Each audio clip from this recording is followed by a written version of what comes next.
वो मैं ये कह रहा था कि तुमसे पहले जो हमारे यहाँ पर काम करती थी, मैं उसे 7,000 रुपये महीने का देता था। तुम्हें भी 7,000 रुपये दूंगा, चलेगा? क्या? 7,000?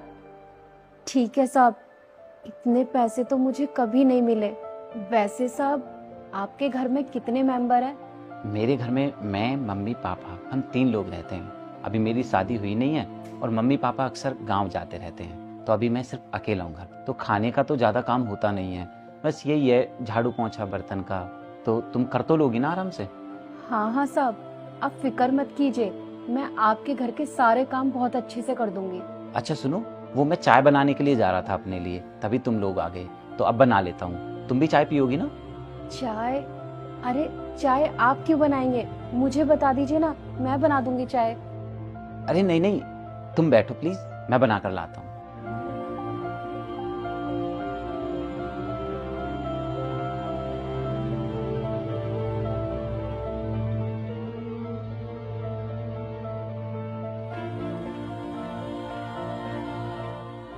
ये लो तुम्हारी चाय।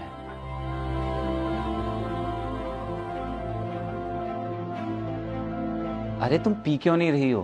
पियो ना चाय। साहब, ये तो आपके घर के कप हैं, मैं इन कपों में चाय कैसे पी सकती हूँ?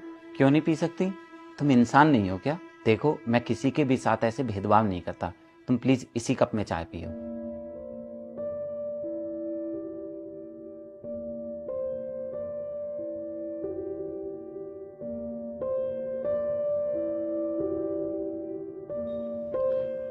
वैसे मुझे एक बात बताओ, तुम बचपन से ही दिव्यांग हो या फिर बाद में ये हुआ? वो साहब, जब मैं छोटी थी तो मेरे पिताजी मजदूरी करते थे। मुझे आज भी याद है कि हम रोड किनारे झोपड़ी में रहते थे। एक दिन एक गाड़ी वाला शराब के नशे में धुत था और उसने हमारी झोपड़ी पर अपनी गाड़ी चढ़ा दी, और उसी हादसे में मैंने अपना ये पैर गंवा दिया, और तभी से मैं ऐसा जीवन जी रही हूँ साहब। मेरे माँ बाप पढ़े लिखे नहीं थे, पापा मजदूरी करते थे और माँ घर घर जाकर झाड़ू पोछा का काम करती थी।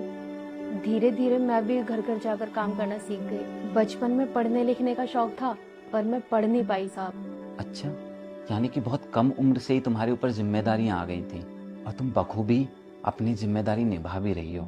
मुझे बहुत अच्छा लगा जानकर। वैसे मुझे जानकर बहुत दुख हो रहा है, बहुत गलत हुआ सच में तुम्हारे साथ। वैसे साहब, एक बात कहनी थी। हाँ बोलो। साहब, आप बहुत अच्छे इंसान हो, कोई भी हम गरीबों को इतनी इज्जत नहीं देता। मैं चप्पल उतार रही थी, आपने मुझे चप्पल नहीं उतारने दी। फिर मैं जमीन पे बैठने लगी तो आपने